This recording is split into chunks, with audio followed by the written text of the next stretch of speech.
Morning guys, just left off work. I'm heading to go and get some petrol because look at my fuel gauge. Yeah, I've let it get quite low this time, and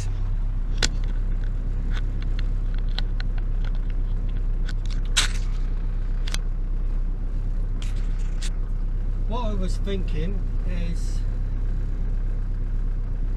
this car runs on unleaded. It's got an unleaded head fitted, not by me, it was fitted when I bought it.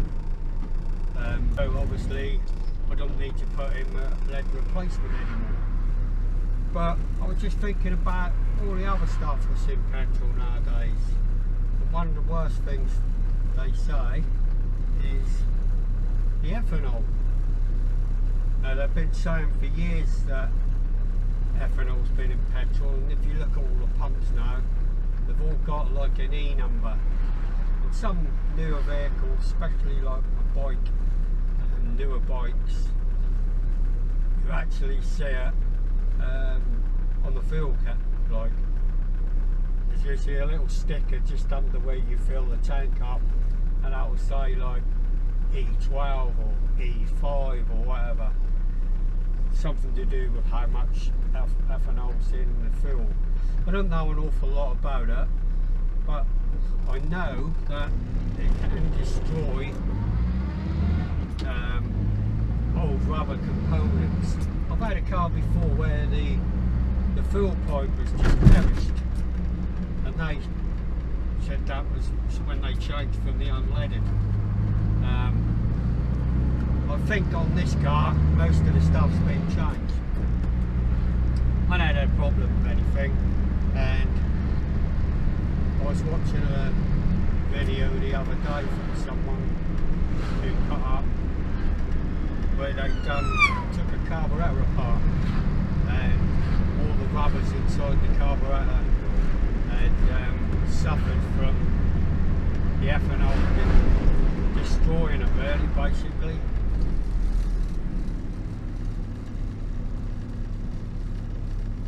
So, is there an additive you can put in to petrol other than the lead replacement to eliminate the ethanol damage? I don't know. Or is the answer just to change all the rubber components, like your fuel pipe, any rubber fuel pipes, any rubber flanges and seals and gaskets? Or do you wait until something goes wrong and then do it? I'm curious to what you guys think, but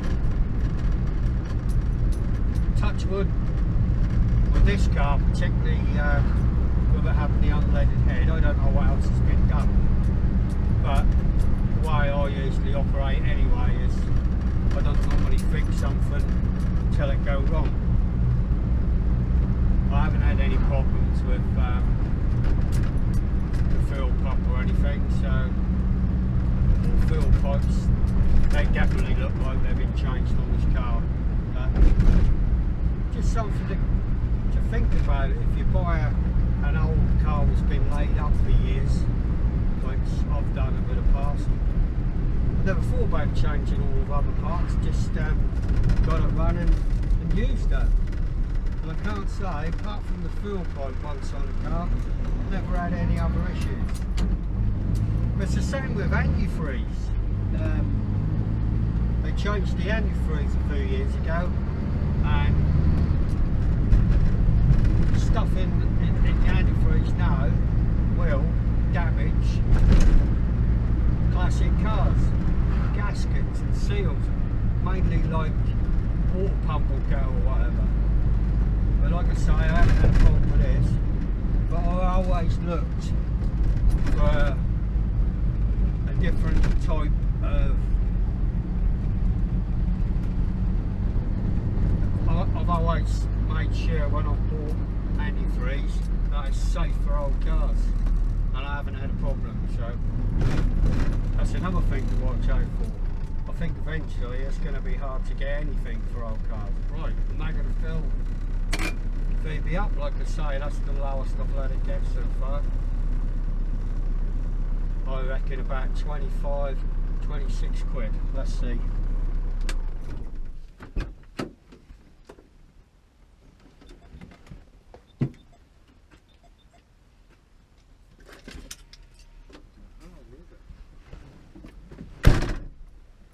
Right then, £28.30. Right. Just going to take a picture of my speedo. Might sound a bit random, but I took one last time I filled up. I just want to, for curiosity, just check how many miles, because I didn't seem to get many that time.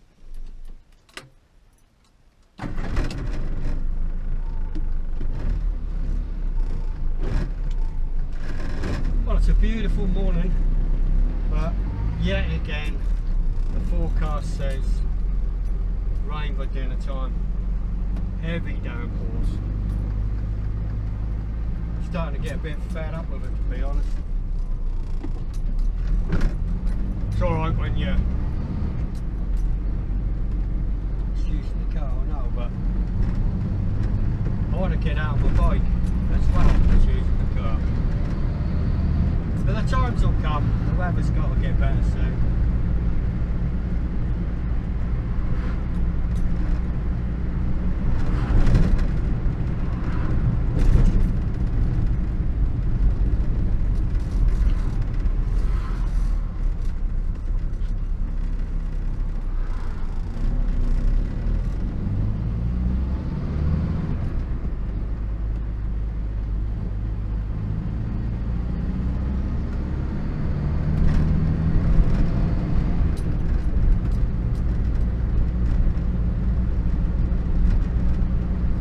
Nice to see the full tank.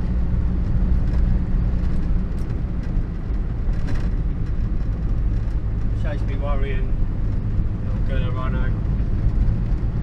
I used to carry a can of fuel, but I was doing a food bikes up, and the last bike I was doing was a 2-stroke. I actually mixed some petrol and oil in the can, and I only used a small part of the fuel, so I got probably 3/4 of a gallon of petrol with oil in, mixed to about 30 to 1.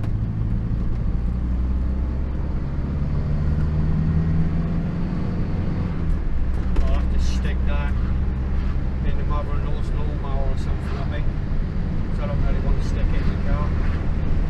I've earned enough oil now without that extra.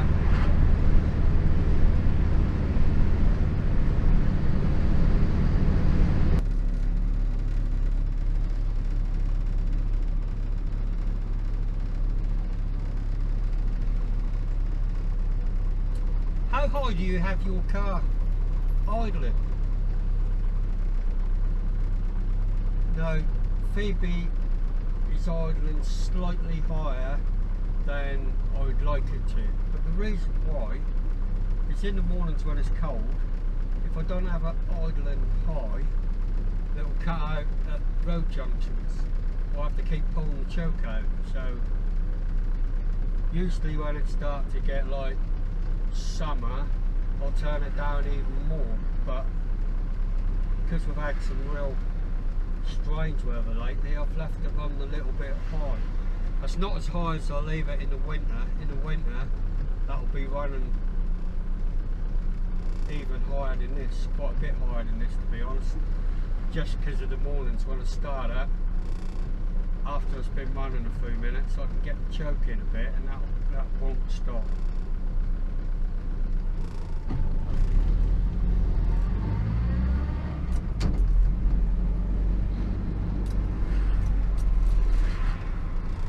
Things you do, eh?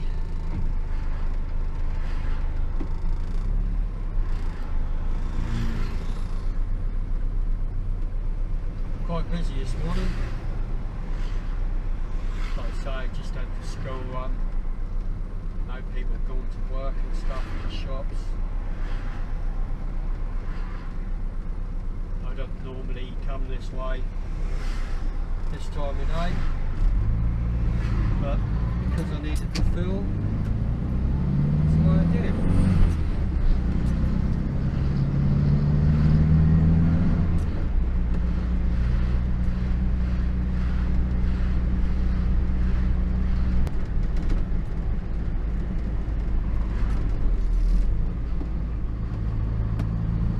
Well, I'm not too far from home again. Sorry for my babbling on a bit about petrol, but I promise it won't be long now before I start doing some work on Phebe.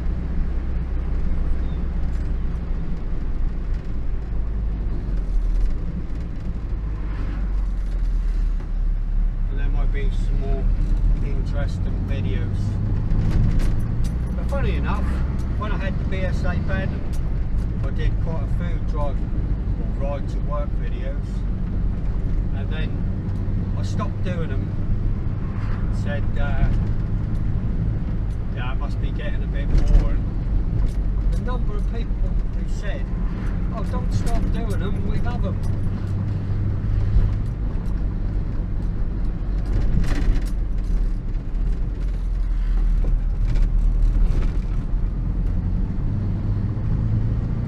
People like to see the car actually being used, but like I say, this is definitely a daily driver.